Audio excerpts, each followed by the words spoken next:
Come on in, welcome to my home. There's just a few days until Valentine's Day. I know, you're shocked. Yeah. And I want this to be your best Valentine's Day ever. And I have some ideas. Now, there are a couple things that you can do. You can make some Valentines, but we'll get into that a little bit later. My big overarching idea is something that can make or break your Valentine. And here's where this really gets important. Okay, let's say that you've decided that this year you are going to stay at home and make your Valentine a wonderful Valentine's Day dinner. That sounds great. It's something that everybody can do or can't do. Maybe you're just going to pick up takeout food or whatever. That's fine, but you're going to do it at home instead of having your Valentine's Day with 700 or 800 of your favorite couples that are at every single restaurant that you would ever go to. Or you don't want to spend the now $60 for a bouquet of roses. Yeah, prices go up at Valentine's Day. You don't have to do any of that. You can have a wonderful Valentine's Day and a memorable Valentine's Day by doing one little thing which will get you leaps ahead of everything. To get there, let's back up. Okay, so it is Valentine's Day, all right? You've decided that you're going to make your dinner, you work and you slave and you do everything that you could possibly do to have the best Valentine's Day dinner ever. So you present the dinner, and the two of you sit down at that table and you're across from each other looking longingly into, oh wait, I can't see you. Why is there a centerpiece in the middle of... Just move the centerpiece, okay? Centerpiece shouldn't be blocking you. Okay, we got that all right. So now you're looking longingly into each other's eyes, and you're about ready to have dinner, and then off to the side, screaming at you, are dirty dishes. Yeah, here's the big thing that everybody keeps forgetting, is that no matter what you do on Valentine's Day, it can be anything. It can be from, I don't know, going out to eat or those sort of things. Clean up your house. Clean up your house before you go. Clean up your house before you leave. Clean up your house before you have dinner. So that you get to the point where when you're sitting there and you're having that romantic dinner, your dishes aren't in the kitchen screaming at you, ha ha ha. You might think it's romantic, but it's not. And the whole big thing is, that's something to think about, because a lot of people go way out of their way to make this wonderful Valentine's Day meal or snack or favors or whatever, and then they leave the mess. That's an issue. That is a big issue, because one of the things which I did is I made some Valentine's Day cookies. I have the recipe. Let me show you how I made them. They're really easy, simple, and they're not too sweet. They have a nice coffee-forward taste. Let's jump to that right now. As I stated, the recipe is linked below, but it's very easy. You have flour, then you add the espresso powder, and then I have to wander off so I can get measuring spoons. So then I can add my, which of course were right there. Then I can add my baking powder. I'm sorry, this is actually baking soda. You want to make sure that you're adding baking soda, and then you'll add also, as you can see, baking powder. And then also you have the other container is salt. What's really important is that all of these need to be mixed up fairly well. And I do mean actually fairly well, because if you do not get them blended well together, you will have pockets of this really tart, this really harsh kind of coffee flavor. And that is not enjoyable, not enjoyable whatsoever in any way, shape, or form. So I went through and used a whisk to make sure that all of that gets mixed up, just like it says in the directions. Now, I do deviate from the original recipe because I thought I had dark brown sugar, but I don't. So I had to go with something else. Luckily for me, I had something else. So then the next thing you do is you're mixing things. You've got your butter, that is softened, sweetened butter, and then you are going to add your sugar. I used 1 cup of raw sugar. It does call for an equivalent of 1 cup of sugar, but it works really, really well. So then you go through and you make sure all of that is mixed up. And this does take some time. This is the thing that you have to think about, is how much time are you willing to devote to these things. Was not hard at all, but these are cookies that you can make ahead. You can make them ahead and freeze, or you can make them ahead and put them in the refrigerator. Now we are going to add our vanilla. Yes, I know, I didn't really measure the vanilla, but I've been doing this long enough that I poured my homemade vanilla right into the bowl. Then the next thing that you are going to add is you're going to add your eggs. That is 1 whole egg and then 1 egg yolk. I don't know. I mean, I understand why they did this, but the big thing about this is you want to make sure that all of that is completely incorporated, and if you use a spatula to get the egg yolk out of there, make sure you wipe off your spatula so that way there is no strips or stripes of egg in there. Now we're going to slowly add in about half of our flour mixture, and I added about half of our flour mixture. I do have the mixer on low, and so that way it could incorporate, and you just want to mix that till it is just incorporated. Once it is incorporated, you can go in and then add the second half of your flour mixture, which is really cool, and you're almost ready to do the whole let's refrigerate this, because this is something that needs to be refrigerated. That's why I say make it ahead. Those are dark chocolate chips, and then we have our chocolate chunks. This is a very, very chocolate heavy mixture. Once everything is completely incorporated, this is the part where I want to stress this. If you use your spatula to get your egg mixture out of your container, make sure to wipe off your spatula. It didn't do anything bad, but I could see little flecks of egg onto the cookie dough. So then what I had to do is you are then supposed to cover this. Luckily, my mixer has a nice top for this. I can just put that top on, and then I can put that into my refrigerator for a total of 30 minutes or a little bit longer. I found the 30 minutes worked out for me just perfectly. So into the refrigerator it goes. Once it was ready to get out, I preheat the oven to 350. Then we are going to scoop out our cookies onto a prepared pan. Mine has a silicone mat on it, and I am just going to leave about 2 inches of space in between each cookie, making sure that you use all the dough that you possibly can. And this goes pretty quick. This is a definite dry cookie, because when you're doing this, you're like, wow, these seem very, very dry. And this is when I realized that, oh yeah, 2 inches of space. I'm only going to be able to get, I think, about 10 cookies on there, something like that, 10 to 8 cookies. They are fairly good sized cookies, but they're really kind of cool because the nice part about this is they're not super sweet. This is a dough that you can very easily make in no time. So then I have my cookies onto the pan. I did 2 pans at once, and I also fixed these in such a way where I set a timer for about 6 minutes because it's supposed to be cooking in 9 to 11 minutes. Well, I set my timer for 6 minutes, then I rotate the pans from top to bottom, and I turn them around so that way they cook fairly evenly, and it's really easy to do. This did give me about 32 cookies, I do believe. They're really kind of cool.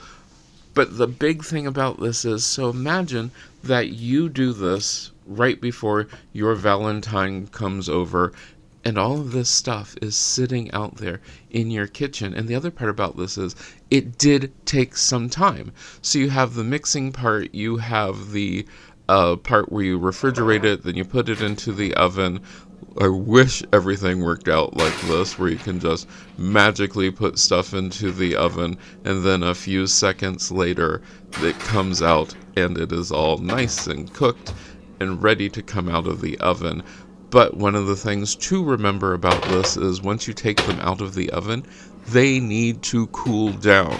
You need to do about 2 to 3 minutes for the cookies to just sit on the pan before you put them onto a cooling rack. And they are very sturdy cookies, but they are nice and soft. They have this wonderful soft part about them. I prefer them actually cold versus warm, but you can, I mean, if you like the warm cookies, you can do that way. But these worked out wonderfully. I think they look great. And like I said, you get a total of 32 cookies, which I think is a wonderful amount of cookies. So it doesn't matter how great or bad or horrible or wonderful those cookies are, which, by the way, they're really good. They are really good. I mean, like, super, super good. They're not too sweet. They're not too anything. You can freeze them. You can then thaw them out. You can put them into the refrigerator. This becomes important because you can make these days ahead, like days ahead of time. Make sure that everything's all cleaned up, put away, so that way on Valentine's Day, all you have to do is take out a plate and put your cookies on the plate, and there you have it. This is what I'm going to tell you about your Valentine's Day dinner. Use the same philosophy. Try to get everything as made ahead as you possibly can, and try to eliminate the amount of dishes that you would possibly have out that you possibly can, because that way if you're at home, you don't have those to worry about. Okay, that's the easy part. We've got our Valentine's Day dinner, we have all that stuff. So let's say we're not going to make it at home. We're going to go out to eat. So everybody's getting all ready, getting all dressed up, and you go out and you have this wonderful time, and you come home and, oh yeah, you were throwing clothes and stuff all over the place. The entire bathroom is now littered with all sorts of products that you use on your hair, things to make you smell good. You sort of lose the mood. Yeah, you might be thinking, ooh, this is going to be some fun and exciting night. But when you come back home and the bed's not made, or the bathroom is a mess, or you even just have to push things off the bed just to get to the bed, that sort of kind of loses sexy time there, doesn't it? No, instead do things like make sure that everything is put away before you go out, so that way you don't have to think about it when you come home. And you can have that romantic evening, just the two of you, without any worries, without anything about the whole, oh, this is just going to be horrible because my house looks a mess. Your house won't look a mess. Your house will look nice and clean, and you can concentrate on your Valentine, which is great. Till morning. Here's where this becomes another issue. If you've gone all out and everything, and you've had this wonderful, great party, and then you wake up the 15th in the morning, and it looks like you've had a party there. So suddenly that wonderful Valentine becomes, now I have to clean up all these dishes, all these things.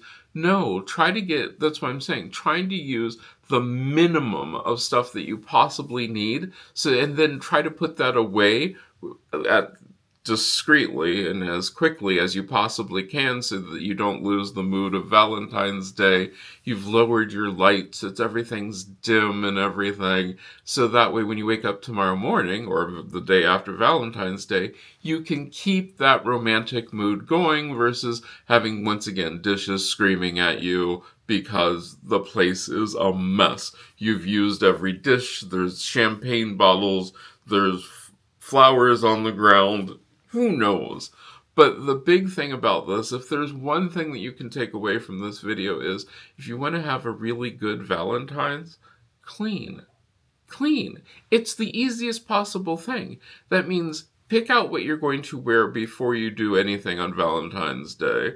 Have that all prepared, everything, put your dirty clothes into the dirty clothes hamper, have the hanger that you can hang up your clothes when you take them off in the evening, so that way the next morning you can continue that loving and exciting Valentine's Day mood with something simple. Now, some of you are going, but a lot of us don't do the romantic Valentines. We want to send a Valentine's Day cards. And I'm like, okay, that's fine. But is it? I mean, we're at a point where we're trying to keep people from over-consuming. Over-consuming can be bad. And then you're going to spend the money for a Valentine's Day card, the money to send said Valentine's Day card. You're probably not. So then you have to figure out, well, what could I do for Valentine's Day? Well, you could do something really simple. You could take a picture, then just slap on that Happy Valentine's Day and send that to the recipient. That's cool. Maybe they'll keep it.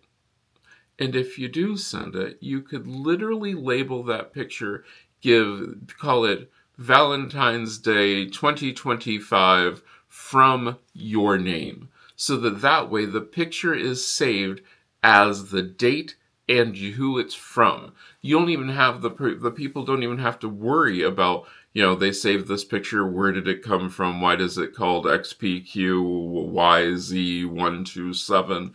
No, that doesn't mean anything. But if you save this picture that you want other people to possibly save as what it is, Valentine's Day 2025 from your name, you're making their life easier. You're giving them something that they can remember. And also, one of the things that you can do is, I am not big on the whole, let's take pictures of our Valentine's Day instead of living in the moment. Let's live in the moment. You can take pictures some other time, or as you're preparing things, especially if you made them ahead, you can take pictures of the food ahead of time, put the food in the refrigerator, put it however you're going to do it, and then when you pull it out, you are not worrying about, I want to get pictures of this Valentine's Day stuff. No, you're like, I want to concentrate on you.